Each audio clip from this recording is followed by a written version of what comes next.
बकरीद पर्व को शांतिपूर्ण और सौहार्दपूर्ण माहौल में संपन्न कराने को लेकर सोमवार को बेनीपट्टी थाना परिसर में शांति समिति की बैठक आयोजित की गई। बैठक की अध्यक्षता एसएचओ सह पुलिस इंस्पेक्टर ने की।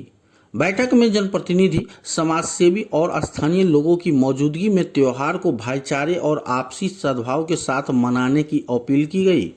बैठक को संबोधित करते हुए एसएचओ सह पुलिस इंस्पेक्टर शिवशरण शाह ने कहा कि सभी लोग विभागीय प्रोटोकॉल का पालन करते हुए बकरीद पर्व मनाएं तथा क्षेत्र में शांति और सौहार्द बनाए रखें।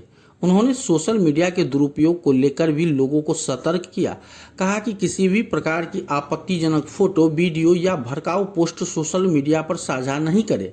ऐसा करने वालों के विरुद्ध कानूनी कार्रवाई की जाएगी।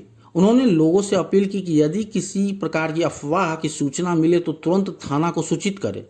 एसएचओ ने कहा कि त्योहार आपसी प्रेम, भाईचारे और सौहार्द का प्रतीक है, इसलिए सभी समुदाय के लोग मिलजुल कर इसे शांतिपूर्ण तरीके से मनाएं। बैठक में SI Vishwanath Kumar, PSI Vanshika Shri, CPI नेता आनंद कुमार झा, रतीश मिश्र, प्रवेज आलम, संतोष चौधरी, योगेंद्र यादव, रूपन शाह, संतोष झा, मोहम्मद जुबेर, कार्तिक झा, राजा राम, मरण राम, नथुनी राम, सदरे आलम सहित कई लोग मौजूद रहे।